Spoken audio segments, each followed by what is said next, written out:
V imenu ekonomske oziroma alumni ekonomske fakultete na današnjem dogodku. Res smo veseli, da ste prišli v takšnem številu, da si vzamete čas tudi za take okrogle mize. Danes so z nami strokovnjaki, s katerimi bomo razpravljali o regulaciji na kriptotrgih in digitalnem evru, predvsem o izzivih in priložnostih.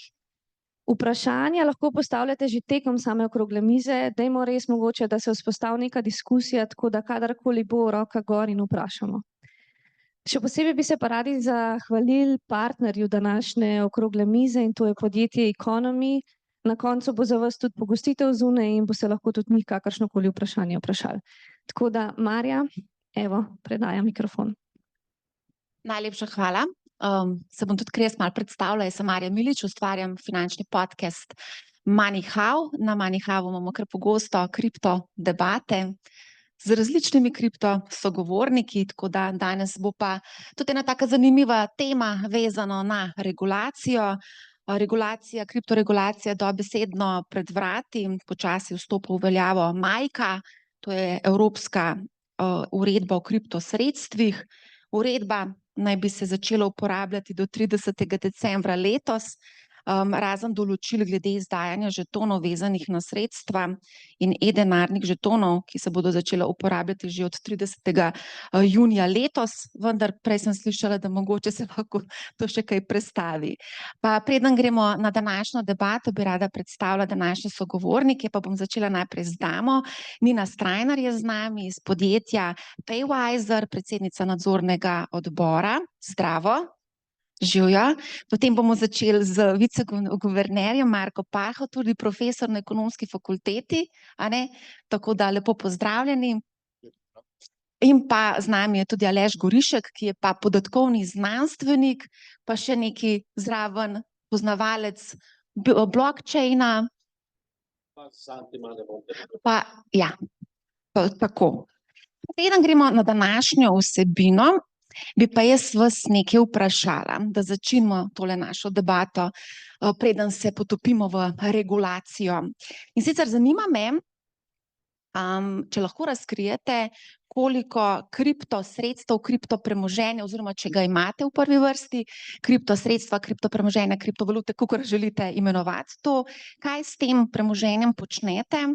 Imate to kot naložbo ali tudi uporabljate kot plačilno sredstvo? Marko, izvoli. Ja, zdaj trenutne tržne vrednosti niti sam ne poznam, ker že nekaj časa nisem preveril, imam nekaj zatečenega stanja že od leta 2017, no, ne prav zgodaj, ampak no, od 2017 dalje. Trenutno, glede na mojo funkcijo kot viceguverner, mi etični kodeks Banke Slovenije ne dovoljuje tovrstnih investicij, lahko pa držim zatečeno stanje, tako da sem trenutno na hodl strategiji vsaj do konca mandata. No, evo, vidiš, tudi to je dobra strategija, marsikdo tukaj tudi verjetno prakticira hodl strategijo. Ja, tudi jaz sem bolj na hodl strani, sicer bolj v eksperimentalne namene, kar se tiče pa same naložbe, jaz sem bolj pristaš vlaganja v lastno znanje, tako da večinoma investiram v svoje podjetje. Ja, kriptostanje je pa res bolj to, da sem na tekočem s tem in hodlam. Hodlarji, sami hodlarji smo danes tukaj. No, jaz niti ne hodlam, imam neko denarnico, ampak dvomim, da bi jo še znal odprt, ne. Je geslo verjetno že, sem čist iz raziskovalnih namenov, sem pač imel tega po moje, ne vem, koliko je bilo, za 200 evrov nekoč, ne vem pa, koliko bi danes to bilo, ne, ampak relativno malo, tako ne plačujem, pa s tem recimo tega ne uporabljam za poslovanje. Kako pa to, da vas ta kriptosvet ni premamil, pa da bi recimo malo bolj aktivno investirali mogoče v to, imeli smo kar nekaj zanimivih rasti, recimo temu tako v zadnjem času, desetletju. Ja, čisto Ste podatkovni znanstvenik, zato, ker gledate podatke pa številke študirate, verjetno ste opazili te nore donose na kriptotrgu. Seveda, ne, ampak tudi pač nisem našel, osebno nisem našel nekega pametnega razloga, videl sem, kakšni so donosi, ampak to, kar se je prodajalo, je kakšen bum bo naredila ta nova tehnologija. Jaz pa mislim, da že obstoječe tehnologije rešujejo v večji meri ta problem, ki naj bi ga reševal kripto. V tem majhnem delu, kjer pa je kripto drugačen, ne, pa nisem zaznal neke ponudbe, ki bi rekel, ok, aha, to je pa tista stvar, ok, grem se to. Ne. To se pravi, čisto tehnološko, ta sam proces blockchaina, sam proces tega je seveda zanimiv, ampak ta decentralizacija za sabo potegne tudi določene družbene posledice, ki pa moram reči, da njihove koristnosti nisem videl na transparenten način. No. Marsikdo mogoče bi zdaj tukaj oporekal, ampak to bomo pa kdaj drugič šli v te detajle. Decentralizacija je namreč poanta že od samega začetka in z regulacijo seveda se tudi ta decentraliziranost izgublja, ne. A gremo zdaj najprej skočiti na regulatorje. Majka se bo razdelila dejansko na 2 regulatorja, se pravi Banka Slovenija in ATVP, Agencija za trg vrednostnih papirjev, bosta izvajala nadzor. Ne, pa me samo zanima, mogoče, Marko, glede na to, da je to relativno nova stvar, ste že imeli kakšne sestanke z ATVP-jem, se pogovarjate o sodelovanju, pa mogoče še ena bolj pereča tematika, ker glede na to, da je potrebno tukaj res specifična znanja imeti, me zanima, kje boste dobili ljudi, da bodo opravljali to delo. Samo še to vam povem, Anka Čadež iz ATVP-ja, ko sem delala z njo intervju, mi je povedala, da marsikaterega ne bi pač zanimala ta pozicija na ATVP-ju, ker so oni del javnega sistema in pač padejo pod ta plačni sistem, razrede in tako dalje. Tako da iz tega vidika je pač to nekonkurenčno v primerjavi z zasebnimi podjetji. Ja, ne, z ATVP-jem zgledno sodelujemo na vseh področjih, ki jih reguliramo skupaj. Smo na nekaj področjih smo soregulator, no, med drugim tudi na področju Majke.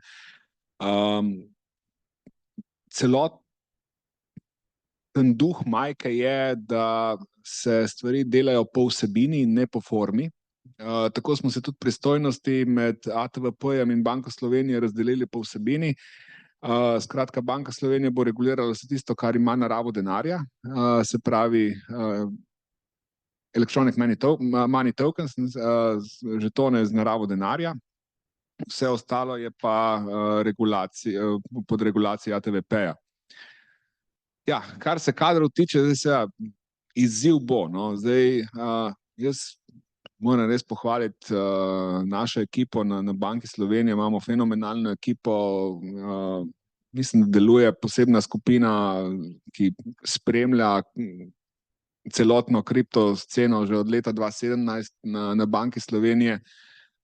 Imamo kar nekaj sodelavcev, ki se s tem aktivno ukvarjajo, ne samo zdaj s kriptotrgi, na splošno s finančno tehnologijo, povezano v največji meri s plačevanjem. Tako da znanja na Banki Slovenije za to je dovolj. Tudi trenutno, kasneje bomo verjetno nekaj več govorili o digitalnem evru, trenutno krepimo to ekipo, skladno s tem, kar se na splošno dogaja v evrosistemu, tako da so pa tle določene sinergije, vsekakor. Je pa, skrb je pa ta, no, da če bi zdaj s tole novo regulacijo se pojavilo večje število nekih startupov, ki bi se začeli regulirati, potem enostavna fizična razpoložljivost ljudi zna hitro ratati premajhna, ne. Zdaj, če si predstavljate, tudi en dosti enostaven ponudnik na strani regulatorja zahteva verjetno nekaj človek tednov dela, ne. Zdaj, hitro prideš pol do enega celega človeka, ne, in to je treba pol tudi zaposliti, ne, entuziazem, težko greš, ne. Je pa Banka Slovenije pa izven sistema plač v javnem sektorju, tako da smo relativno konkurenčni, no, čeprav tudi mi se borimo za kadre. No, evo, to je pa odličen oglas za potencialne nove sodelavce, veliko mladih ljudi sedi danes tukaj z nami, tako da, a ne, mogoče si lahko pogledate, če je kakšen aktualen razpis na Banki Slovenije, pa pač preverite, ne. A skočimo še malce na licence, zdaj Majka, Prvotni namen Majke je tudi v bistvu sama zaščita vlagateljev. Zdaj nekateri kriptomenjalnice pravijo, da pač bodo licenco iskali v nekaterih drugih državah, recimo Bitstamp, Nate Bizjak mi je omenil, da bojo v Luksemburgu verjetno šli iskat licenco, potem konec koncev tudi Economy so izbrali Nizozemsko za poslovanje v EU. Mogoče Nina, če lahko poveš, kako bo Majka vplivala na vaše podjetje, boste tudi vi zahtevali kakšno licenco? Ja, sigurno, tudi mi imamo v naši poslovni strategiji za prihodnja leta v planu ta del reguliran pod Miko, tako da neformalno smo že v navezi tudi z regulatorjem in tukaj zelo pozdravljamo resnično to, kar je Marko povedal, da je posebna dedicirana ekipa za ta namen zelo kompetentna, postavljena in je tudi nam lažje potem sodelovati in niti ne razmišljamo v tujini. Zdaj Paywiser ima že licenco za izdajo elektronskega denarja v Sloveniji in to licenco želimo nadgraditi tudi z izdajo e-denarnih žetonov. Tako da trenutno čakamo, da se zakonski okviri v Sloveniji postavijo, da bo določen še formalno regulator, ki bo to nadziral. In ja, sigurno mi ostajamo v Sloveniji. A mogoče lahko poveste kaj več o tem e-digitalnem žetonu, ki ga nameravate izdati in s katerim regulatorjem sodelujete? Banko Slovenije, ATVP? Ja, z Markom sodelujemo z Banko Slovenije. Mi bomo že izdali e-denarni žeton vezan na evro. Use case tukaj imamo pripravljen white paper, mogoče zdaj še ne bi šla čisto vse detajle v tem trenutku, ampak smo detektirali kar nekaj use caseov, kjer vidimo priložnost za ta produkt in jih na ta način želimo tudi plasirati na trg in biti tudi med prvimi tukaj, ki to izvajamo skladno z regulativo. Zdaj, white paper, ki ste omenila, to sodi pod regulativo ATVP-ja, če sem jaz prav prebrala ali ne? Ne. Od Banke Slovenije? Aha, zanimivo. Imamo pa kar nekaj izkušenj z white paperji iz leta 2017. Kot je bilo rečeno, prej sem rekel, je stvar vsebine. Se pravi, če je electronic money token, je to v resnici denar, je plačilno sredstvo, nekaj, s čimer plačujemo. In to pol pade pod ingerenco Banke Slovenije. Pa za vsako ponudbo, tudi zato se pač izda white paper. Bolj je to, verjetno ne mešati, so tisti pol ostali žetoni, za katere se pa pol ne zahteva posebna licenca, to kar tudi še ne pride zdaj z koncem junija v veljavo, ampak šele s koncem leta, ampak tam se samo izda white paper, pogleda, če white paper vse to vsebuje, kar mora vsebovati in se pol na podlagi tega uskladi. Mogoče samo še eno vprašanje, če lahko vezano na ta digitalni žeton. A to potem kotira na kakšni borzi, kriptomenjalnici? Ja, je možnost, da se odloča za to, ni pa nujno. Ja. Vi razmišljate v katero smer? Zdaj, ko ste vrgla to na mizo, moram zagrabati, to je novinarska deformacija. Ja, razmišljamo vse smeri seveda, ampak zaenkrat bomo začeli z bolj humble approachom, bom tako rekla. Razmišljamo pa vse smeri tudi v to, da bi potencialno lahko kotirali na kakšni borzi. Da ste razmišljali na konkretni borzi mogoče? Ja, Bitstamp je seveda blizu, ampak Bitstamp je seveda blizu. Zanimivo zgodbo, zdaj trenutno je v fazi prevzema Robinhood, 200-milijonska transakcija. Drži. Ja, to je uradna verzija, zdaj ne vemo je. Ampak ja.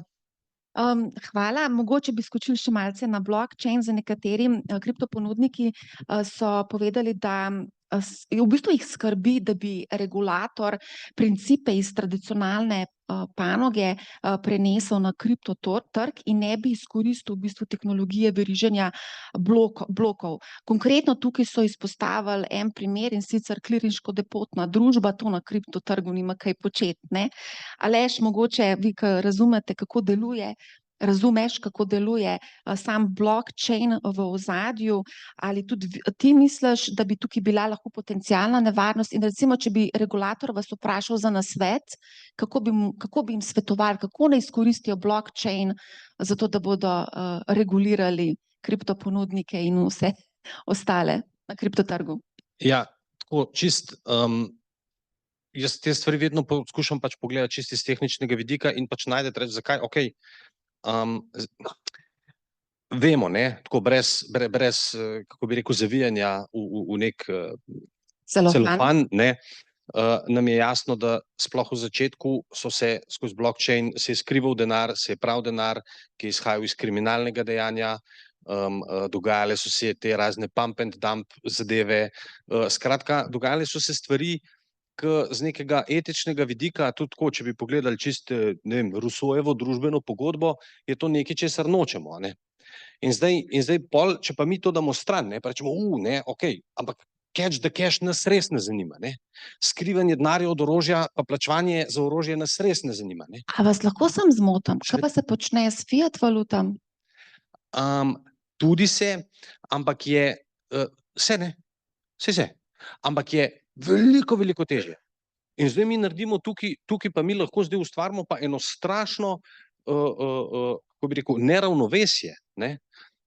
In pol recimo banke strašno skrbijo za svoj renome, veliko jih stanejo te KYC, Know Your Customer procedure, verjetno tudi iz publike, ne, se vsi jezite, morate vsake 5 let osebno tja prinesti, ne. Grozljivo. A ne? Osebno v 21. stoletju. Osebno, Jaz sem ogorčena, jaz se opravičujem, to se je meni zgodilo. Jaz ne grem na banko osebno.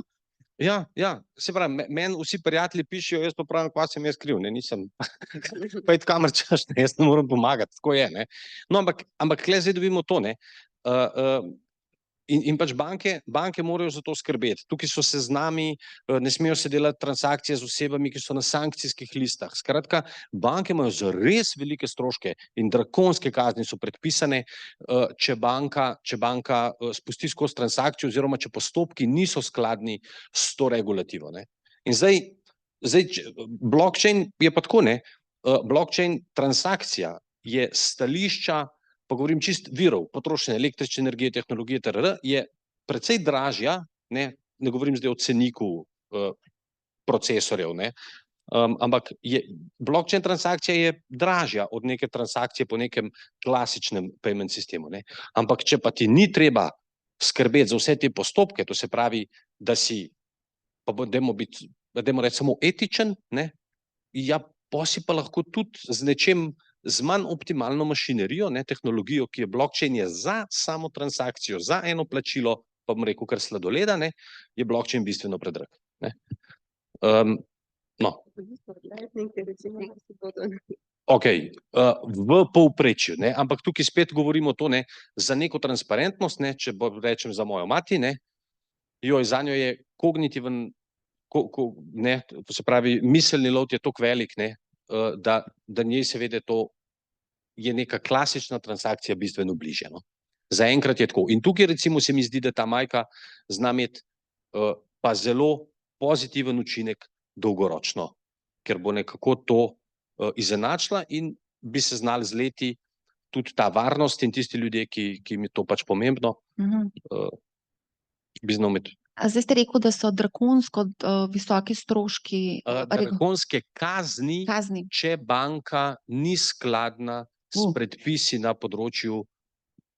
To ste zelo lepo povedal. Kaj pa to dejansko čaka tudi kriptopodjetja? Stroški regulacije in skladnosti z Majko bodo poleteli do neba. Kdo bo preživel na kriptotrgu od kriptopodjetij, ki tega zdaj niso imeli? Se bo pa še gospa, ki je o tem to komentirala. Zdaj, sami stroški za to, da se reguliraš, mislim, vsaj z vidika tega, koliko moraš plačati, niso tako strašni, no. Je pa res, da zadostiti tem pogojem pa ni tako enostavno, ne. Zdaj, eden od ciljev, ki jim Mika recimo tudi sledi, ne, je preprečevanje regulatorne arbitraže. Regulatorna arbitraža je, da ima nekdo ekonomsko prednost zato, ker je za isti produkt, za isto storitev drugače oziroma bistveno manj reguliran kot nekdo drug. In tega ne želimo. Skratka, če ti vsebinsko isto stvar ponujaš, potem moraš biti enako reguliran kot vsi ostali, ne. To je zdaj ta ideja. Zdaj, veliko fintechov, pa zdaj ne govorim samo zdaj na splošno finteki, ne, tudi neobanke, alternativni ponudniki plačilnih sistemov in tako naprej, so en velik del svojega poslovnega modela temeljili na tem, da so drugače oziroma da se izogibajo osnovni regulaciji, ne. Zdaj, če jih ti z Miko ali kakšno drugo regulativo spraviš v osnovno regulacijo, njihov poslovni model pade. Ne? Ni pa tega tako enostavno. Zdaj, nekaj bi še dodal, podam še gospeka, mislim, da mora še z druge strani to pokomentirati. Prej je Aleš razlagal o tem, ne, ja, veliko tega za kriminal, se konec koncev tudi gotovina, ne. Veliko gotovine se uporablja za financiranje nelegalnih aktivnosti, ne. Ne vem, koliko od vas se je že držalo 500 evrski bankovec, umika se iz prometa, ne. Če ga mi dobimo v svoje roke, ga uničimo, naredimo z njega take male konfekte in potem s konfeto brikete, ne, ki jih lahko samo sežgemo, zato ker vsebujejo težke kovine. Še to v kontroliranem okolju. Ja, ampak to umikamo, ampak še vedno jih je kar nekaj v obtoku, ne, novi se ne izdajajo. Zakaj? Zato, ker so kmalu potem, ko so naredili izdajo 500 evrskih bankovcev, ugotovili, da to je v glavnem za financiranje droge, orožja in podobnih nedovoljenih stvari, ne. In za plačevanje zidarjev, ne, v Sloveniji. Mimogrede, ne, a imate kaj občutka, kolikšen delež plačil v Sloveniji, pa dajmo v število plačil, ne vrednost, je v gotovini? Jaz poznam ta podatek, ker smo ravno to raziskovali, ne nora številka. Ena najvišjih številk, najvišjih procentov v celi regiji. Več. Ne, 66 je. 73% podatka Banke Slovenije. Mislim, tle so tudi malo razlili. Moja zadnja številka je bila 66. Tako da, ja, v glavnem je pa res Slovenija ena najbolj gotovinskih držav, ne. In tako da si pol predstavljate, ne, zdaj pa govorimo o nekih super tehnoloških stvareh, ne, ljudje v Sloveniji še vedno imajo dalj denarja cash. Pogovarjala sem se z predstavnikom z Binance za naše področje in je rekel, da z uvedbo regulacije stablecoinov, ker bomo šli potem tudi na debato, najbolj bo ogrožena gotovina in gotovina, kdo jo danes uporablja, samo v bistvu te preprodajalci drog, to so njegove besede. A ne, tako da bomo pa še malce to pokomentirali, ampak je ful dobro izhodišče, ja. Ja, če komentiram prej, sami stroški zagotavljanja skladnosti za enega ponudnika tovrstnih storitev, recimo pri nas konkretno, mi ponujamo naše storitve izključno v digitalni obliki, nimamo fizičnih izpostav in zagotavljanje skladnosti tako na področju AML-ja, se pravi digitalno ti zajameš podatke, narediš KYC, preveriš, monitoriraš in vse skupaj so zelo draga orodja, na eni strani pač tehnološka orodja, na drugi strani procesno moraš imeti ekipo, zagotavljati to. Potegne to za sabo seveda določene stroške, potem so tukaj recimo dodatni stroški iz naslova zagotavljanja skladnosti informacijske in pa komunikacijske varnosti, kibernetske varnosti. Vemo tukaj, da so zlikovci vedno korak pred konkurenco in tukaj želimo seveda varovati naše uporabnike in ja, stroški niso majhni, sigurno ne. Jaz zdaj mislim, da pri ponudnikih kriptostoritev, tisti, ki so že zdaj svoje storitve, kljub temu, da niso bile definirane z Miko, upravljali, so veliko teh mehanizmov že imeli na mestu, ampak nekatere pa bodo seveda mogli dodatno vzpostaviti, kar bo pomenilo, bo prineslo dodatne stroške, sigurno. Koliko dodatnih stroškov bo prineslo to recimo za vas konkretno? Ste že naredili izračun? Mislim, mi smo že od začetka digital first ponudnik. Kako dodatno, ko bo zaradi... Pri nas bistveno ne, tukaj so neka dodatna orodja, v smislu, če je NLSIS-a in za samo preverjanje transakcij iz tega okolja, ne bo bistveno povečalo v našem primeru, ampak mi mislim, da smo tukaj kar izjema, ker smo že od štarta zastavljeni kot taka družba, ki digitalno pač ponuja storitve. Ja. Kdo bo pa imel kar precej težav? Sigurno tradicionalni ponudniki tukaj predvsem pomeni to čisto spremembo in poslovnega modela in mindset, ne? Ja. Treba tudi kakšno resno osebo zaposliti v podjetju. Drži, Ki se rada ukvarja s skladnostjo. Joj, se opravičujem. Mogoče eno vprašanje tukaj v publiki, mlajši od 30 let. Koliko vas je bilo v zadnjem letu kdaj fizično v banki? Dobro, nekaj je, nekaj je. Zakaj ste bili v banki? A ste šli na nov račun odpreti, ali ste šli zapreti račun? A ste šli zapreti račun? Kaj osebno? A ja, to so pa zahtevali, točno to so zahtevali, ker je potekel vam verjetno osebni dokument, pa so vam pa ene 10 mailov poslali, preden ste se... Še pošto, ja, jaz sem to vse zignorirala, pa nisem dober primer, treba je to potrditi. Ja, pri nas je fizično. bilo zanimivo, recimo sploh pri nekaterih developerjih ali pa to mlajše generacije, ki smo jih tudi zaposlili, sploh niso vedeli, kako fizično banka izgleda, smo šli na ekskurzijo, da so si to No, gledali, evo, to. recimo. Ampak se Ampak- spreminja, a ne, ta. Ja, ker recimo pri tujih neobankah tega problema nimamo, ne? Ni fizičnih poslovalnic in vse se da zrihtati nadaljavo. Drži. A ne? Okej, gremo na te stabilne kovance, ki sem jih prej napovedala. In sicer zdaj je to pomembno, 30. junij smo rekli, da je pomembno za stablecoine, za stabilne kovance, recimo na Binance spletni strani, ne vem, če ste videli, marsikdo verjetno je, pa tudi na kakšni drugi Kraken in podobno, so že v začetku meseca objavili kar obsežno poročilo, kaj to pomeni za vse te stablecoine, ki jih v bistvu ponujajo na svojih teh menjalnicah. Zdaj, ponavadi rečemo Evropa Amerika inovira, Evropa regulira, ali bo Evropa zaradi tega postala manj konkurenčna, manj zanimiva, bo mogoče se kakšen ponudnik kriptoborze ali pa ne vem, česarkoli premaknil iz Evrope kam drugam, mogoče. Ja, mogoče, mislim, sigurno Mika prinaša kar nekaj koristi, predvsem iz naslova transparentnosti, jasnosti, enaka pravila za vse. Jaz mislim, da bo prišlo do kakšne konsolidacije tukaj v Evropi. Po drugi strani pa mogoče za trg institucionalnih investitorjev to prinaša dodatno zaupanje. Je to neko okolje, kjer bodo, upajmo, lahko bolj sproščeno vlagali, tako da ja, po eni strani se bo mogoče sama ponudba v Evropi rahlo zmanjšala, kakšen igralec se bo verjetno umaknil iz tega trga, ne vem, trenutno je še nejasno Tether, kako se bo pozicioniral, recimo drugi so že kar več ali manj povedali svoje stališče.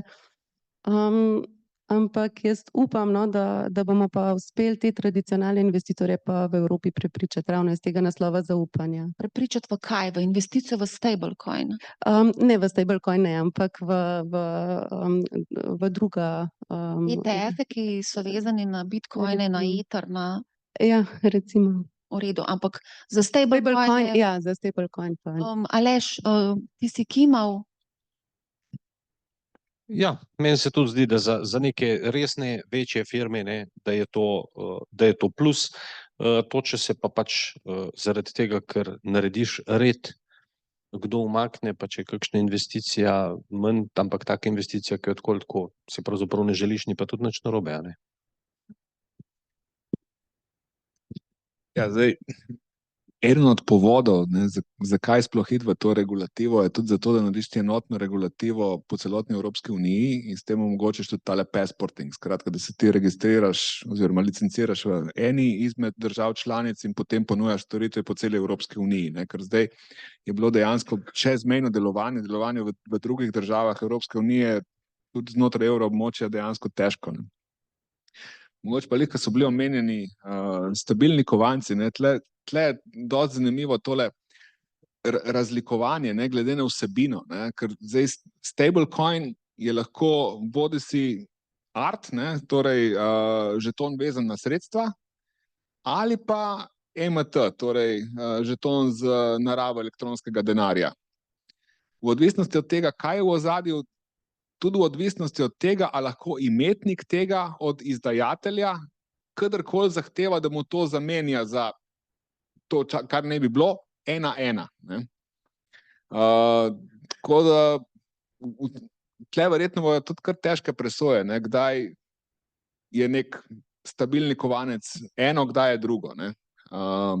Tako da pa tudi mogoče marsikateri model, ne, stabilnega kovanca bo mogoče malo zamajen, oziroma saj ne bo to elektronski denar, ampak bo enostavno žeton vezan na sredstva. Ne. Sploh takrat, recimo, ko gre za stabilne kovance, ki imajo v ozadju fizična sredstva, zlato in podobno, ali košarico, valuto, ali kaj podobnega, ne, kot zavarovanje. Ne pa samo eno valuto in da je to vedno zamenljivo 1:1.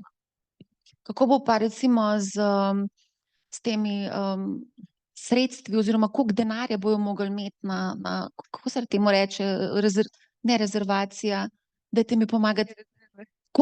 Kapitalske rezerve, točno to, ja. Oziroma neki ti stablecoini so imeli probleme, ker niso v bistvu bili netransparentni, niti ne vemo, ali dejansko je pokrit to, kar ponujajo.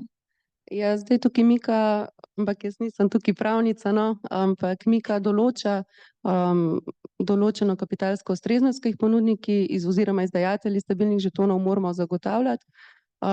Tukaj je v eni, odvisno kateri razred padeš, po katerih kriterijih je minimalno od 50 do 150 tisoč evrov razpon tega, oziroma drug parameter pa je 25, mislim, da je povprečje 25% splošnih stroškov preteklega leta, kar je več, moramo potem zagotavljati tukaj. Tako da, ja. A gremo skočiti malce na digitalni evro? A bi mogoče kdo od vas na Kitajskem? Ne, jaz tudi nisem bila. Ste bil? Kako ste preživeli Kitajsko, mislim, finančno gledano, mislim, plačilno gledano, bom tako rekla. A ste imeli kaj težav? Ja, mislim, da sem že 5 let nazaj, no, in je bilo dejansko, ja, prva menjava, ne, v njihovo gotovino, to je bilo ta prve takrat. Tega ni več, tam ni praktično se ne posluje z gotovino. Ne več, no, takrat. Ja. Tamle na Kitajskem, ko moj kolega se je ravno vrnil z Kitajske in tam se operira samo z Alipay pa WeChat, ja. Pa tudi rekel mi je, da je e-yuan tam bil testno zdaj, testirali so ga kar nekaj časa, prejšnji teden so zaključili to testno fazo in bo zdaj to prenešeno v bistvu na celo državo. Javni uslužbenci so prejemali v določeni tej provinci, so prejemali e-yuan in zdaj bodo tudi preostali državi prejemali javni uslužbenci svojo plačo v e-yuanih. Zdaj iz tehnološkega vidika mogoče, kako gledamo na to, bomo tudi v Evropi mogoče imeli potem kakšen Alipay pa WeChat, pa bomo samo z tem QR kodom operirali recimo tudi na tržnici ali pa v mesnicah in podobno. Ja, jaz mislim, da na strani acceptance tukaj oziroma samega načina prejemanja plačilnih metod, mehanizmov, so določene denarnice, ki že zdaj, ampak nimamo v Evropi tako popularne denarnice, kot je WeChat Pay, recimo. Na Kitajskem so pa neki poizkusi, ki želijo to doseči, tako da to bo sigurno zanimivo spremljati. Mogoče tudi Mastercard in Visa kaj počneta, ne, tudi one dva vežeta vir polnjenja kartice, ki je lahko vezan na kakšno drugo valuto, tudi na kripto ali pa na stablecoine. Tako da mogoče včasih nekdo plačuje z Mastercardom in Viso, niti ne detektiramo, da gre za v bistvu drugo obliko plačila odzadaj. Sigurno so pa to veliki igralci tukaj, ki so v poziciji, da lahko neko tako. Samo zakaj pa rabiš sploh kartično poslovanje oziroma zakaj rabiš Mastercard in Viso v tem primeru, če imamo direktno? Ne, samo to resno vas sprašujem, a to neumno vprašanje? Ne, vedno je pri WeChat Payu recimo tudi so mogli nekako zagotoviti, da na drugi strani tudi trgovec je pripravljen sprejeti to sredstvo. Zdaj ja, seveda so tudi različni chati v pozicijah, recimo WhatsApp je pri nas v Evropi mogoče malo bolj uporabljen, zdaj če bi oni nek tak produkt ponudili, mogoče bi uspeli kaj takega doseči.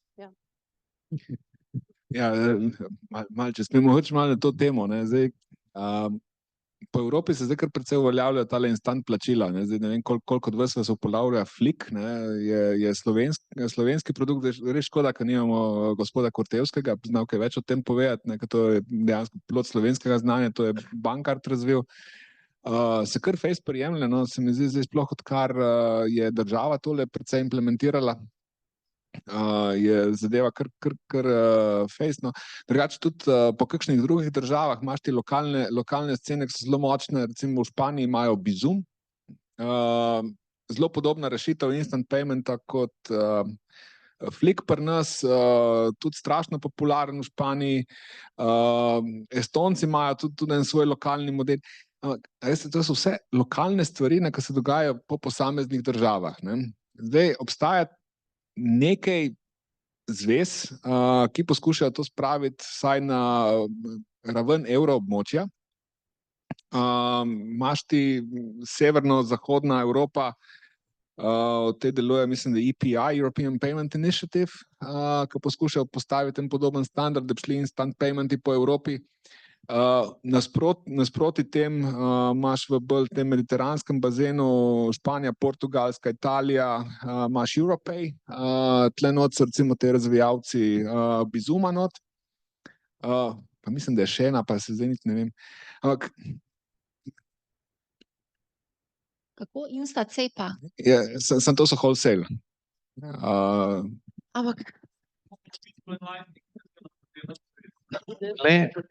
Tle je v bistvu tako, ne, nad targetom. Target kot tak, jaz čeprav razumem, ne, je bolj wholesale, ne, to se pravi, tukaj gre za neto plačila.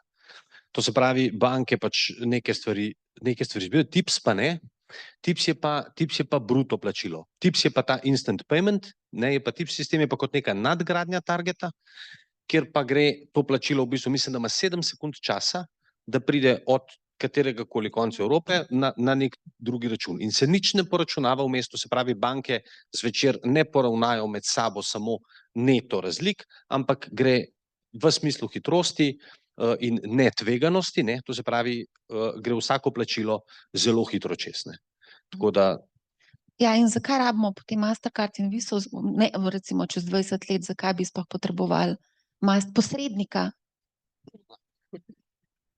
Vprašanje, če ga bomo rabili. Zdaj, v tem trenutku recimo tudi trgovci niso niti pripravljeni na sprejemanje instant plačil. Saj tudi na Kitajskem niso bili.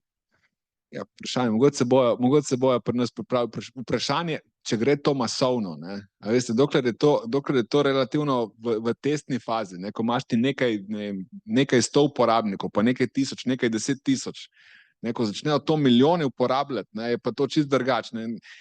Vem, da recimo trgovci imajo težavo, ne, ker njihovi računovodski sistemi enostavno ne prenašajo tega, ne, da bi imeli, ne. Oni imajo radi eno poravnavo konec dneva, ne, da dobijo od banke, to oni poknjižijo in to njim paše, ne. To, da jim cel dan po malem nekaj leti, ne, iz blagajn, ne, to enostavno še ne vejo, kako, dobro, v par letih bojo to shendlali, ampak v tem trenutku niso pripravljeni. To so take malenkosti, ne.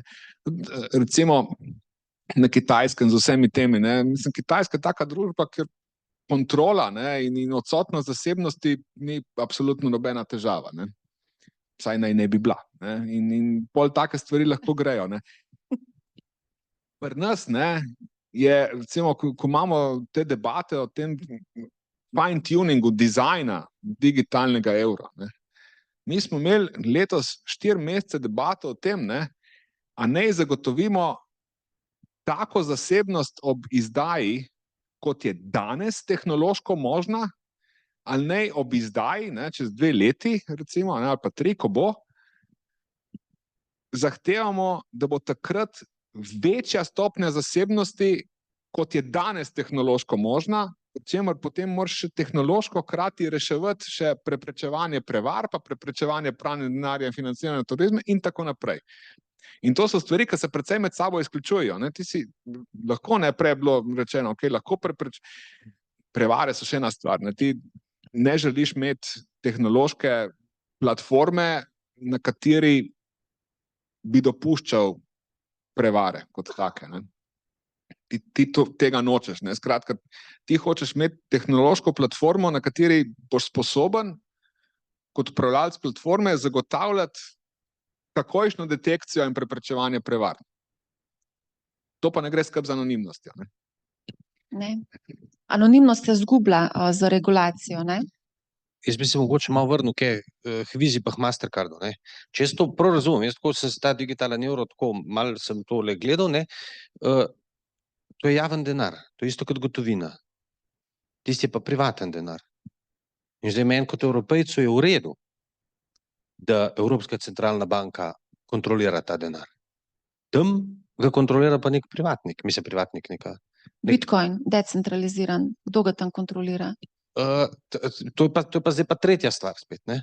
To se pravi, nekaj je zdaj neka inštitucija naša evropska, ker smo vsi državljani Evropske unije, ne, če smemo temu tako reči, volimo tja noter svoje predstavnike, obstaja demokracija, je neka ta stvar, ki nam je všeč.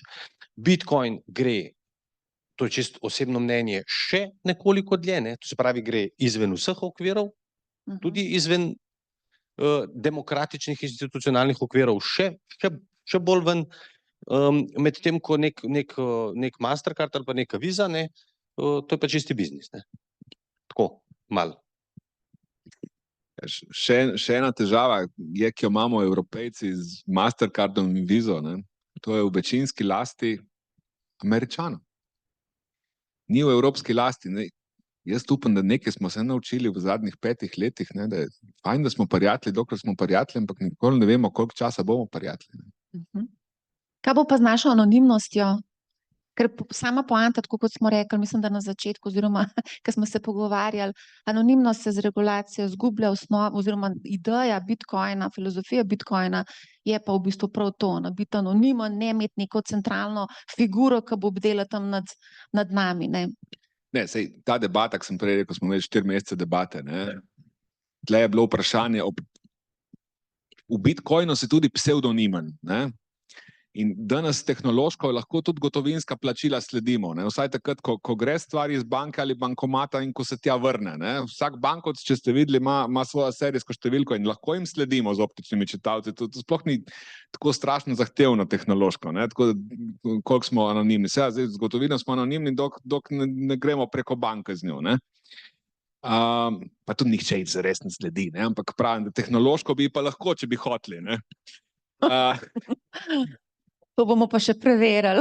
Ne. Ne vem, tole je zdaj malo sumljivo. Ne, ampak ta debata, ki smo imeli, ne, je, a je dovolj, če so transakcije pseudonimne, ne, tako kot pri bitcoinih, ne, skratka ne vemo, kdo stoji za računom, vemo pa, kjer račun to dela in kdaj dela in koliko ta račun dela, ne, ali pa, ne, želimo, da so celo transakcije anonimne, kar pomeni, ne, da za vsako transakcijo se dejansko identifikator uporabnika za sistem spremeni. Zdaj, mi lahko zaznavanje prevar danes tehnološko rešujemo tudi na pseudonimnih transakcijah. Ne znamo ga še na anonimnih. Je pa to v pipelineu razvoja in naj bi čez 2 do 3 leta znali to delati tudi na anonimnih transakcijah. Tako pravijo, ne. Zdaj, strokovnjak za podatke je malo skeptičen. Ja, kaj bomo še videli, ne. Ampak tako, ne, tudi za ta kripto, ne, recimo vse zanimivo, dokler ne začneš brati Hacker Newsa, ne. Ker ko začneš brati pa Hacker News, pa ugotoviš, da pravzaprav pri vsej te decentralizaciji, ne, da pa pravzaprav, da ti kupiš nek kripto, da ti prideš v sistem pa tako, ne, je pa teh entitet, ki ti to omogočijo, toliko malo, da če pa so oni zlobni in te oni hočejo slediti, ne. Če mene, jaz veliko rajš zaupam svojo zasebnost Evropski centralni banki, kakor nekim 6 deležnikom, ki niti ne vem točno, kako so organizirani, kdo so, pa tehnološko so me sposobni locirati. A se lahko mogoče gremo na plačilni sistem, pa kako bo izgledal mogoče čez 10-20 let. Zdaj omenjali smo instantna plačila, omenjali smo, da lahko plačamo z neko kartico, ker je lahko Binance ali pa kjerkoli drug ponudnik v ozadju. Potem smo rekli, digitalni evro prihaja, se pravi, plačilni sistem se bo spremenil verjetno, ne? Ja, sigurno, saj ravno blockchain tehnologija je pokazala, da bistvena razlika tukaj je, da pri DLT tehnologiji gre za samo izvršitev plačila in poravnavo v enem koraku, ne. Tudi pri nas, čeprav je plačilo izvedeno recimo iz SEPA Instant, je tukaj banka, ki zagotavlja likvidnost vmes in ki potem uporabniku nakaže sredstva takoj na račun, sama poravnava pa se vseeno zgodi zakasnjeno. Medtem ko pri blockchain tehnologiji se vse zgodi v enem koraku, ni več potrebno clearinga, settlementa in vseh teh procedur, kar sigurno zmanjša ekosistem potrebnih udeležencev, zmanjša neke vrste možnosti za zlorabe ali pa napake ali pa karkoli že v tem primeru. Ja, in jaz sem sigurna, da gre vse v to smer, da bodo neke plačilne poti, kjer se bodo transakcije izvajale instantno, tudi poravnave verjetno instantno, ali pa bo to zagotovljeno nekako proceduralno. Ja, je pa ta dilema med anonimnostjo in zasebnostjo in ta balans med tem, kje se lahko zlorabi anonimnost, ne v zle namene, kot so recimo primeri iz Darkneta, po drugi strani pa tudi od nas, ki smo regulirane institucije, pa moramo pobrati določene podatke od uporabnikov, jih moramo ohraniti. In smo tudi mi izpostavljeni določenim, recimo en primer je bil zdajle pred kratkim, kjer so v Ticketmaster sistem pa v Santander udarili. In ravno v ponedeljek so izpostavili, da je bilo zlorabljenih 560 milijonov računov z vsemi kritičnimi podatki. Tako da je to vprašanje zasebnosti veliko bolj pomembno in tukaj mislim, da to zaupanje uporabnikov igralo ključno vlogo. Saj ne, da ti ne bi hotel teh podatkov deliti, jih dati, ampak enostavno ne veš, čemu vse je to lahko izpostavljeno, tako da se mi zdi, da tukaj bodo glavni izzivi prihajali, tako se pravi od hitrosti kot zagotavljanja te zasebnosti. A lahko sem mogoče skočim, zdaj, ko ste razlagali o prihodnosti plačilnega sistema, zakaj sploh mi rabimo potem komercialne banke kot posrednike? Zakaj ne moramo direktno poslovati z ECB-jem?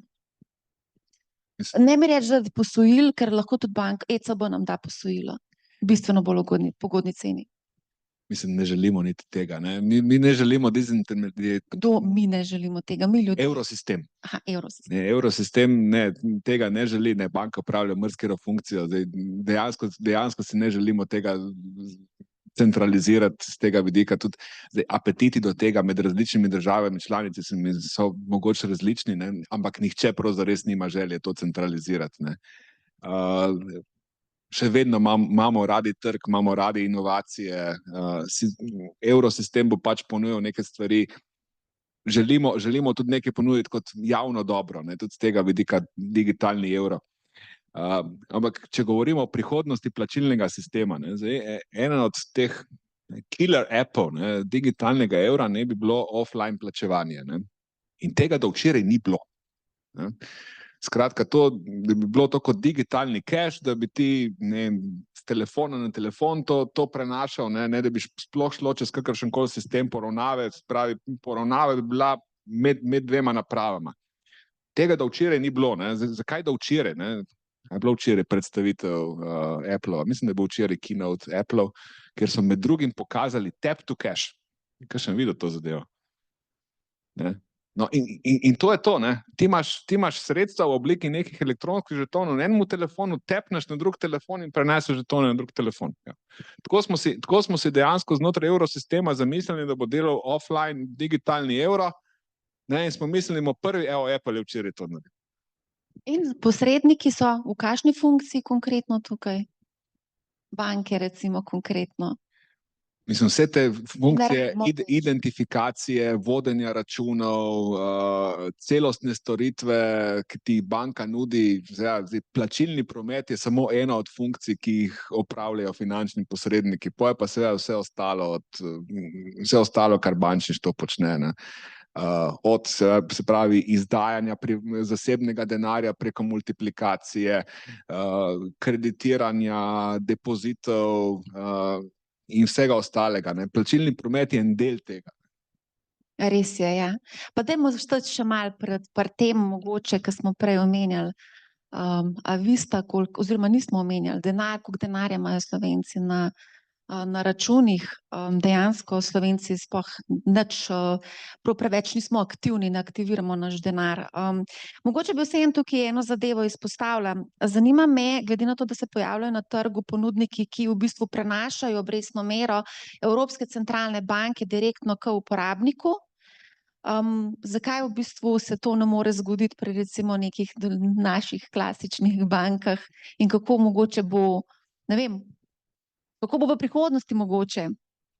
Ali bo tudi ECB, če bomo imeli svoj denar, digitalni evro, na tej neki denarnici od ECB-ja, a nam bo tudi direktno dala tisto obrestno mero, ki jo recimo zdaj te prenašajo naprej na uporabnike. Digitalni evro, tako kot gre zdaj zakonski predlog direktive, ki je zdaj sicer še v obravnavi, verjetno ste v nedeljo opazili, bile so volitve v nov Evropski parlament, ne, tudi zaradi tega so se stvari malček ustavljene, ampak je zadeva v obravnavi. No, ena stvar, ki bo skoraj zagotovo ostala not, je, da sredstva na digitalni evro denarnici ali digitalni evro račun, kakorkoli mu bo že hotel kdo reči, ne bodo smela biti obrestovana, ne pozitivno, ne negativno. Zakaj? Predvsem zato, ker vlečemo tle tudi vzporednice z gotovino, ki tudi ni obrestovana. Čeprav mimogrede, nikjer ni eksplicitne prepovedi o obrestovanju gotovine. Samo tehnično tega ne znamo narediti. Kaj pa recimo, zdaj, ko govorimo o nekih obrestnih merah na neinvestirana sredstva, kaj pa recimo obstaja, ne vem, bomo imeli kakšne stroške s to digitalno denarnico? To je spet ena od zakonskih zahtev, pa tudi obljub je, da za osnovno rabo, se pravi za vsakdanjega uporabnika, kot smo mi, bo raba digitalnega brezplačna. Tudi načeloma tale osnovni onboarding, osnovno vodenje naj bi se zagotavljalo brezplačno oziroma po minimalnih stroškovni ceni. No. To se pravi podobno kot gotovina. Kar ne pomeni, da bo za cel sistem, se pravi trgovci še zmeraj bo pa, zato ker ne bo skim fija, ampak bo evrosistem nosil svoj strošek, ne bo ga prenašal naprej na trgovce, tako kot ga Visa in Mastercard, bo za trgovce to cenej. Za banke bo pa približno enako donosno, vsaj ne bi bilo. No. Ne, saj si v bistvu že ti povedal, ne. Saj tudi z gotovino danes je strošek, ne. Mi fizične osebe ga nimamo, ne. Ampak neko podjetje, kot je Mercator, ga pa ima, ne. Tako da, ja. Ena zanimiva stvar sem videla, ko sem gledala na spletni strani Evropske centralne banke, kjer so v bistvu pojasnili, kako bo izgledalo naše življenje potem, ko bo uveden ta digitalni evro. Zanimiva mi je bila ena stvar, in sicer oni so rekli, da bodo postavili omejitev glede same količine, koliko bomo lahko imeli teh digitalnega evra na tej naši neki kvazi denarnici. To je zdaj neuradna informacija. Izvedela sem, da bo ta meja postavljena pri 5000 evrih. Ne vem, boš Marko ti povedal, zakaj so postavili to omejitev? Zaradi bank runa. To so napisali, bom citirala, s to omejitvijo bi preprečili čezmerno odlive depozitov iz bank in ohranili finančno stabilnost. Ja, predvsem je tle strah za finančno stabilnost, da bi v primeru nekdo lansira eno novico, neka banka, zdaj pa propada. Zato se zelo hitro zgodi. Mi smo imeli nedavno tega, v resnici, se še pomnite Sberbanke izpred 2 let, pisal se je februar 2022, ruska invazija na Ukrajino, banka v ruski lasti in kar naenkrat je zašla v težave. Če lahko ti zvlečeš telefon in rečeš, kaj zdaj imam pa jaz tam na banki nekaj 10 000 evrov depozita, zdaj pa jaz nočem več biti na tej banki, jaz to ven potegnil. Če lahko ti ob 11 zvečer to narediš, lahko banko zelo hitro ogroziš, sploh če veliko ljudi to naredi, in zato te omejitve. Še enkrat, zakaj rabimo komercialne banke potem? A ni to na mestu vprašanje, a ne? Saj vem, zaradi tega, da ne bi, ja. To so zelo pomemben del finančnega sistema. Zdaj, mislim, nimamo časa razlagati vse, kako deluje finančni. Panoga se v bistvu ful transformira, a ne?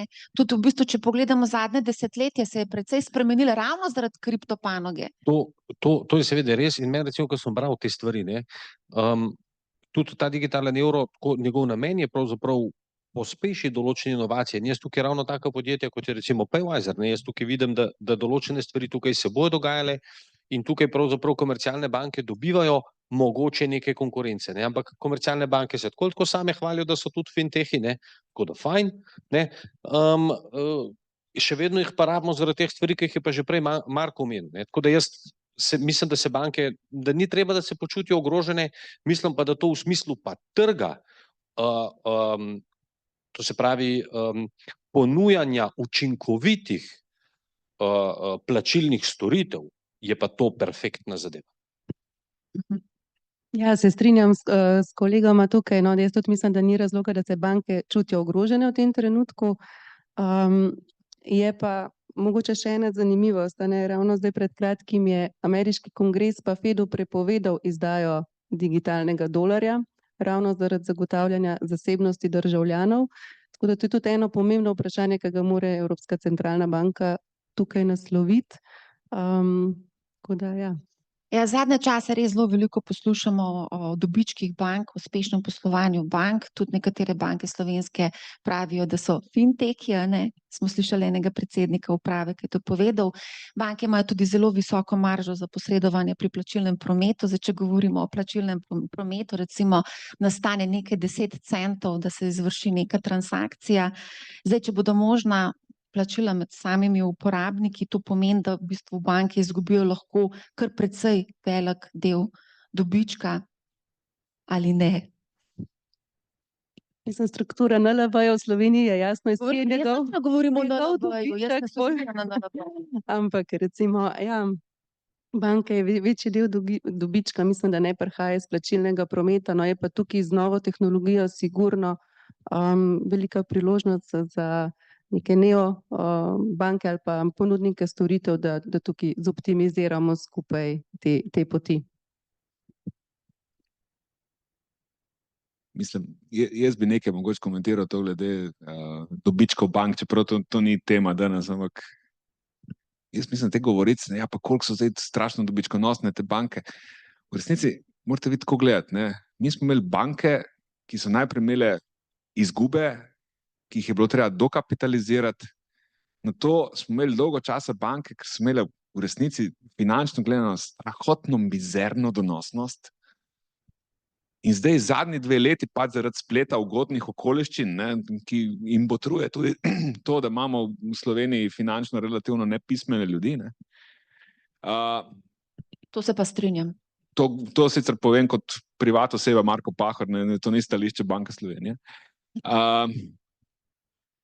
Ampak tako je, pač banke imajo z tega vidika malo sreče, ampak če pogledate, ne, bančni sistem kot tak, ne, ima return on equity trenutno 17-18%, mislim, nič dramatičnega ni in to zdaj, ker so to srečne okoliščine. Ne. Če pogledate, recimo, ne vem, price to book za naše banke je tam 0,7, ne.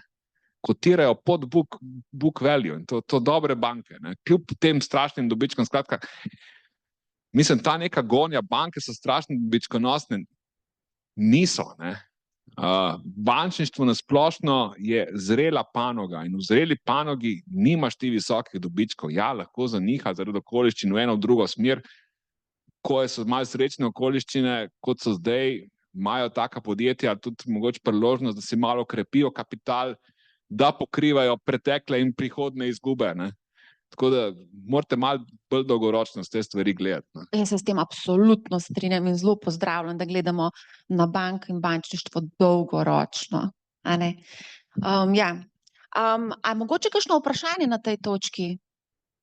Kar dajte pogumno vprašati, kar vprašajte, gospa. Gospoda Pahorja, za tale digitalni evro, če vas prav razumem, to je samo vprašanje časa, ne?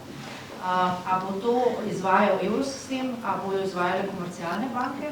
Potem, kako komentirate, pred časom bila ena pobuda za vpis gotovine za ustavo, ne vem, kje je to končalo, mislim, da ni bilo v parlamentu ali ne. Ne, zato ker to ne bi bilo kakor že zagotovljeno, to ni tako, da se bo kar uničila oziroma zbrisala, oziroma to ne bi bilo kakor. Na Ministrstvu za finance so napisali na to temo, pod novicami imate. Laška je to sprejela, pa mislim, da Norveška tudi, ne. Če bi slučajno mi to sprejeli, oziroma kot zdaj pravite, itak ne moramo, ne. Kako bi sploh to lahko sprejeli, če nimamo svoje valute, če smo evropska, ne. Pa jaz, vsaj, ne vem, kot uporabnik nimam občutka, da so naše banke neki kripto-friendly ali pa fintech, ne. Kakor vem, ti marsikakšni firmi niti računa ne odprejo, če reče, da počne kripto, ne.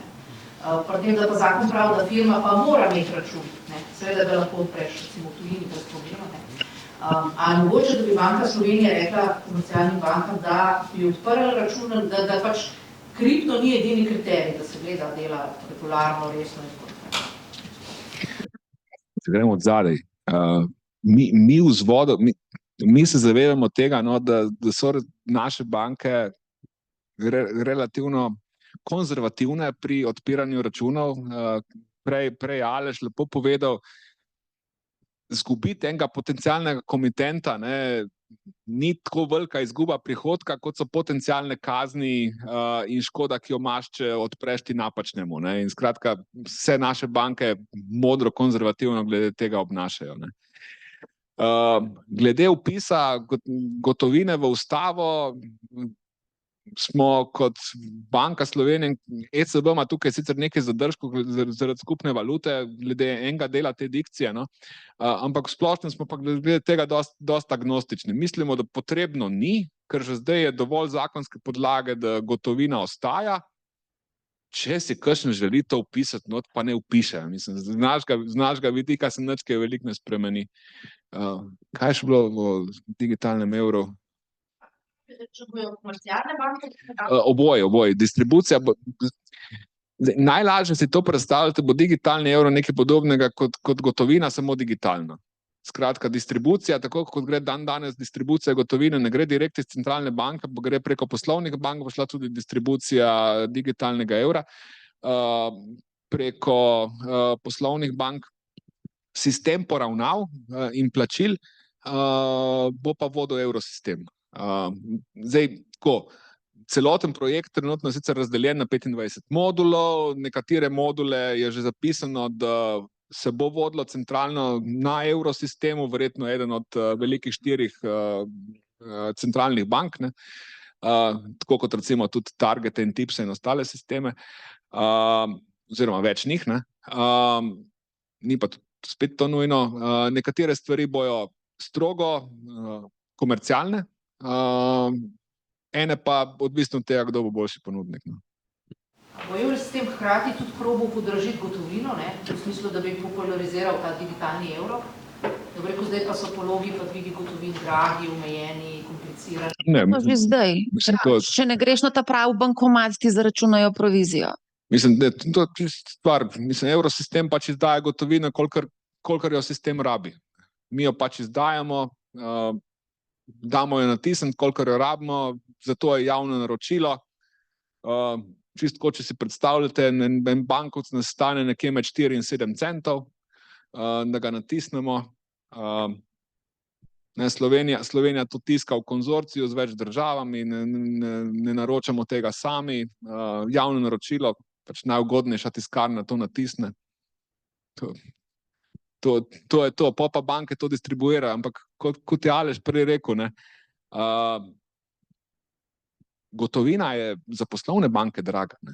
Oskrbovanje bankomatov je drago, prevažanje gotovine je drago, štetje gotovine tudi ni tako poceni. Ne. Vsaka od teh stvari stane. Ja, ne, bančne okenca so neskončno draga. Ne. Treba je plačati najemnino ali poslovni prostor, imaš vse alternativne stroške, treba plačati za, ki tam sedi. Ni dovolj samo eden, princip 4 oči, moraš vsaj 2 plačati in še na 2 morata imeti vsak 2 oči. Ne. Tudi za k nam v trezor prideti, rabiš več oči. Ne. Dobesedno, ko imamo pri nas za trezorje, imamo skenerje za zenico. Tako da, jaz ne morem not.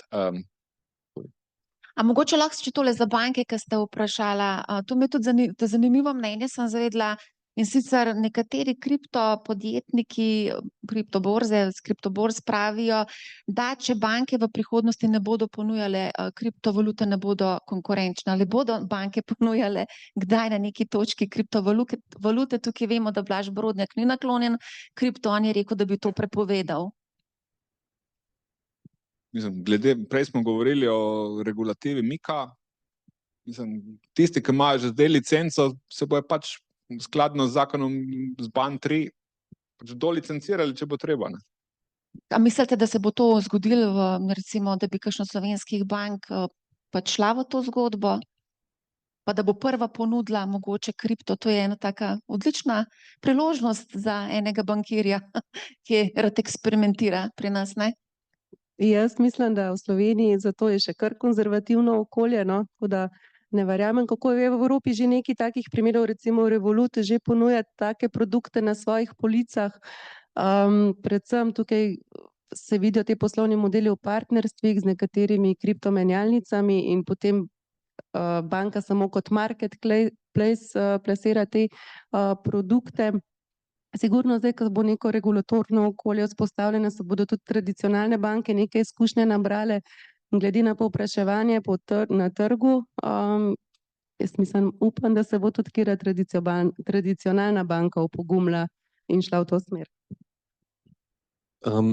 Tako čist malo iz kakšnih konferenc pa tako opažam, predvsem manjše banke se odločajo, pa ne govorim konkretno zdaj o kripto, ne, ampak o tveganih korakih. Ne. To se pravi neke banke, ki pa res čuvajo svoj ugled, neke banke, ki so market lideri na trgu, pa mislim, da bodo tukaj bistveno počasnejše, kar je čist skladno z neko generalno poslovno strategijo. Ne. A je še kakšno vprašanje mogoče iz publike? Kar pogumno vprašajte, karkoli, kar pravite. Tale digitalni evro, kdo bo tehnično platformo, čist denarnice in vsak software, nek support, call center, vse to? Kdo bo to zagotovil? Kaj svoje mišljenje? Ko sem rekel, vse skupaj je razdeljeno na 25 modulov, ki so razbiti v 23 javnih naročil, zelo malo je bilo tega združevanja. Skratka, pogoj je, da je ne zgolj entiteta, ki bo to ponujala, ampak tudi ekonomski lastnik te entitete evropski. Skratka, želi se tle evropska rešitev. Tako da zdaj dejansko za tiste module, ki niso, mislim, to je 6 ali 7 modulov, ki niso odvisni od sprejete regulative, je bila zdaj zaključena prva faza javnega naročanja, skratka identifikacija lastnikov, zdaj pa za nekatere module bo tle direkten poziv za pogodbe, za nekatere bo pač public tender in se bo iskalo najugodnejšega ponudnika. Zdaj, ene stvari bojo ponujali enostavno NCB-je, podobno kot targeti, skratka, mislim, da tle so zelo zainteresirani, Nemci, Španci, Francozi, Italijani so vsi zelo zainteresirani, bojo nekatere stvari oni ponujali. Pomaž pa tudi čistko ponudnika. Zdaj, tale Worldline je strahotno zainteresiran za tole offline funkcionalnost ponujati. Oni imajo neke svoje rešitve. Jaz sem se tudi s predstavnikom Worldlinea pogovarjal pred kratkim. Oni so res strašno zagreti. So bili tudi v pilotu oziroma v tem prototipih so to izdelovali. No. Tako da mešano bo, ampak vsekakor pogoj tle je ultimativno evropsko. No. Bo pa to ena aplikacija, to je zdaj denarnica za evro in to je to. Zdaj, evrosistem naj bi ponudil pač to osnovno denarnico brezplačno vsem uporabnikom za na telefon. Če pa želijo to posamezne banke, ne, kot distributerji tega implementirati v svoje spletno bančništvo, mobilno bančništvo, je pa seveda API in tako naprej bojo na razpolago. A lahko še nekaj vprašam, a ti, če boš imel v tej digitalni evro, v tej denarnici, a boš lahko imel tudi kakšne druge digitalne valute, mogoče kriptovalute? Ker pa tukaj bude vprašanje, kaj bo z kriptoborzami, mislim. Ja, mislim, zdaj, če bojo mešane denarnice, ne, in integrirano, ne, zdaj, podobno kot recimo, ne, Flick lahko imaš ti kot samostojno aplikacijo ali pa to integrirano znotraj tvoje spletne banke, oziroma kakorkoli, ne. Eni imajo to precej skrito. Zdaj, tle tudi po moje podobno, ne, zdaj, tale konkretna aplikacija, ne, verjetno tega ne bo imela. Zna pa biti, da bo imela tudi kakšne druge valute, ki niso evro. Namreč, digitalni evro je zamišljen kot multivalutni. Podobno kot je recimo tudi TIPSI, ne, Target Instant Payment System, je multivalutni. Ne. In zdaj, multivalutni enostavno to pomeni, da v opisu transakcije, ne, se pravi, kot ti daš zahtevek za transakcijo, eno od pol znotraj tega je tudi oznaka valute. Ne, in ti boš, se pravi, na platformo digitalnega evra boš lahko imel, ne vem, tudi digitalno švedsko krono, digitalno dansko krono, digitalni poljski zlot, karkoli, ne, kdorkoli bo zainteresiran, ne. Na podoben način, kot je zdaj to tudi v TIPSih, ne. Zdaj, mogoče tega ne veste, ampak recimo na evrosistemov, pač evrosistemov platformo instantnih plačil, v začetku leta je bila že onboardana Švedska in Švedska dejansko naredi večji volumen plačevanja, kot ga naredi evrosistem trenutno, zato ker oni so v celoti na instant paymentih. Mislim, da ta mesec ali naslednji mesec gre not Danska. So že. Ok, ja. Ja, to sem nazadnje sem slišal enkrat v začetku maja, no, da grejo pred poletjem, ni bilo pa še točno datuma. No. Tako da Danska je pol zdaj očitno že not. Zdaj je cel projekt tega, da se po Balkanu vzpostavljajo kloni TIPS-a, se pravi, ni to v jedrnem sistemu, ampak enak sistem implementiran v tistih državah.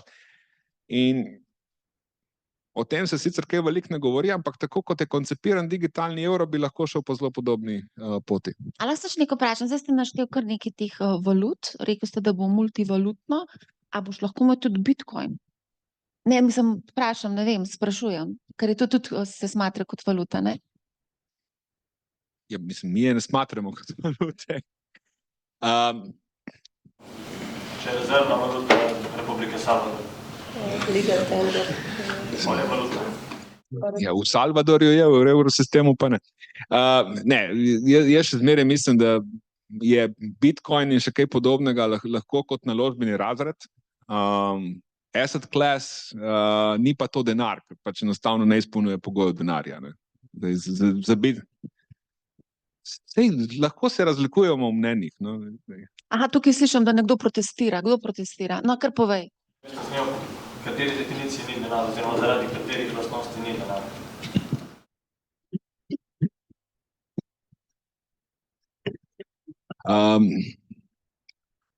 Njihova vrednost Ni pod nadzorom centralne banke. ne, to ni pogoj. Ne. To ni pogoj za denar. Ne. Ni splošno sprejemljivo,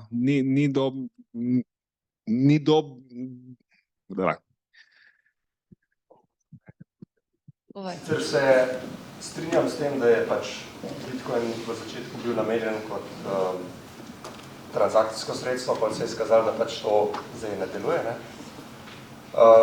Pa mislim, da v bistvu nikoli ne bo uporabljen kot denar, ravno zaradi tega, ker je zdaj ta trend fiata, ne? In za, kako bi rekel, za spodbujanje ekonomije države je pač potrebno, da je ta valuta inflatorna. To je moje mnenje. Bitcoin ni, ne? In to je en razlog, zakaj se pač verjetno nikoli ne bo uveljavil kot, kako bi rekel, kot denar, ja. Bo pa to zdaj, kakor govorimo, ne, alternativa zlatu, ali kako bi rekel. A mi lahko razložiš, kaj pomeni ni inflatorna, če pogledamo?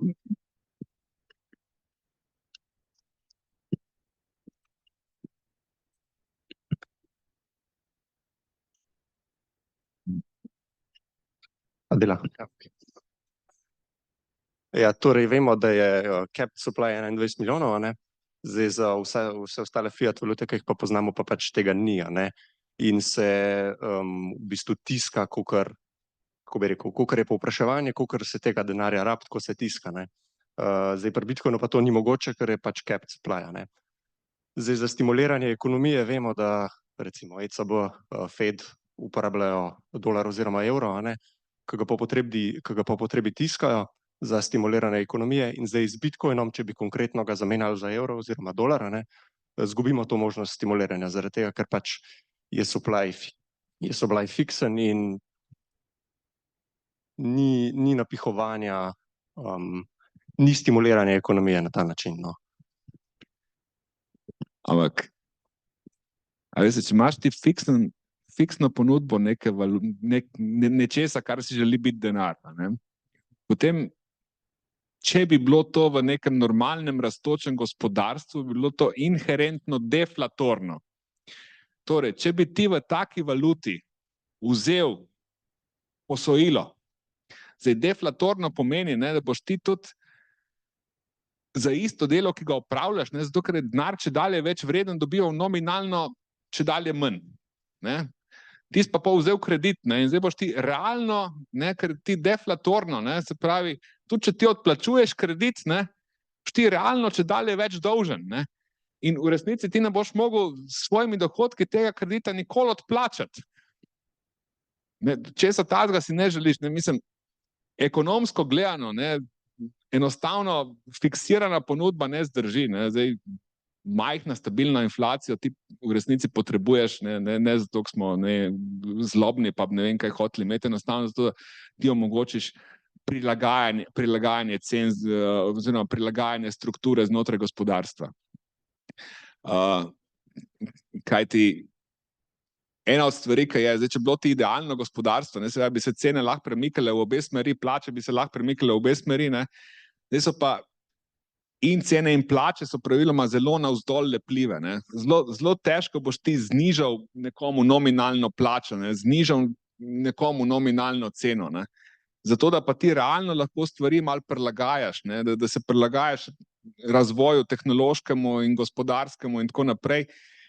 Najlažji način je to, da to delaš preko majhne stabilne inflacije, ne. Zdaj, a je to 2% ali ni, ne, zdaj ta 2% je pač malo zgodovinsko, ker je nekoč guverner nizozemske centralne banke rekel, da oni bojo to držali na 2%, ne, zdaj pač nekako first mover advantage pa smo na 2%, ampak majhna stabilna inflacija je pomembna, zato ti pri tem, ker ljudje nismo absolutno racionalni in ker ne pristanemo na to, da znižali jo rabiš. Še zaključne misli, potem pa gremo. No, še eno. Ja, jaz vam pa eno malo plastično vprašanje. Sicer danes imam, ne vem, denarnico, ki je, če ni osebne noter, je popolnoma anonimna, ne. In si razdelim lahko v to denarnico nekaj denarja, pa tam imam nekaj denarja, pa imam jaz to razdeljen, tako kot meni paše, pa tako, kot jaz želim, pa ne rab noben vedeti, koliko imam jaz pokupčkan, pa kako imam pokupčkan, pa zakaj imam tako pokupčkan. Ali bo digitalna denarnica omogočala to anonimnost, ali bo zdaj te denarnice vezane na osebo, to, kar prinaša digitalni evro. Se pravi, zanima me, a bo lahko evro v neki točki anoniman, a bo jaz lahko imel v štumfu 5000 evrov, pa da ne rab centralna banka vede, da sem v mojem štumfu, ne?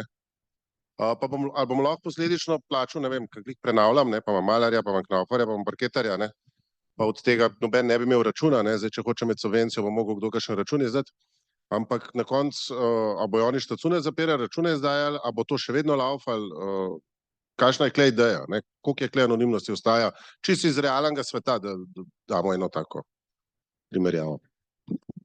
Mislim, zdaj, digitalni evro, tako kot je zamišljen, ne bi že ob zagonu imel tako online plačevanje, ki je dosti podobno plačevanju s kartico, ne. Zdaj, kot sem rekel, za sistem bo v najslabšem primeru to psevdonimno, če ne celo anonimno, ne. Skratka, vsaj sistem, evrosistem ne bo vedel, ne, za to, kdo stoji za tem, ne. Vaša poslovna banka, pa če to na online delate, bo to vedela, da ste vi nekomu plačali, točno komu ste plačali. Zdaj, drug del je pa offline plačevanje, ne, ki pa ne bi bilo zelo podobno plačevanju s cashem, ne. Zdaj, za vse ostale, ne, ki pa ne verjamejo temu, ne, da koliko bo to, da je to res anonimno in da se to smene, ali pa da davkarija tega ne ve, bo pa še zmeraj ostal cash, ne. Ja, piše, tako so povedali tudi na Ministrstvu za finance. Gotovina ostaja. A boš še ti tako povedala proza? Na katero temo? Zaključna misel.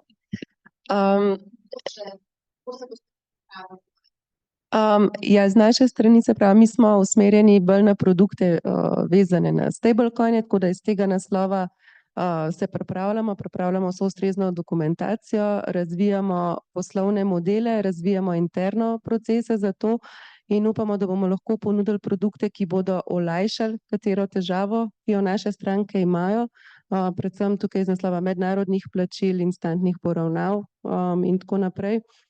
Tako da nam to sigurno nam bo fokus spremljati, kaj se bo na tem trgu dogajalo še naprej.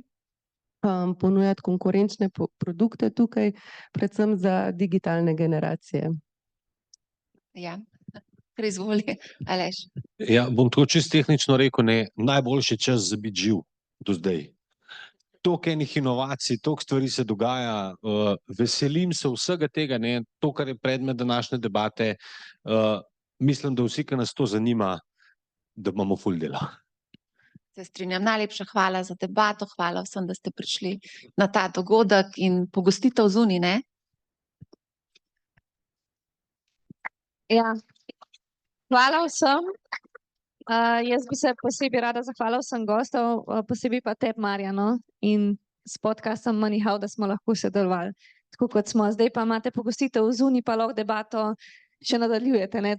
Imate lahko tudi še zunaj vprašanja. Hvala.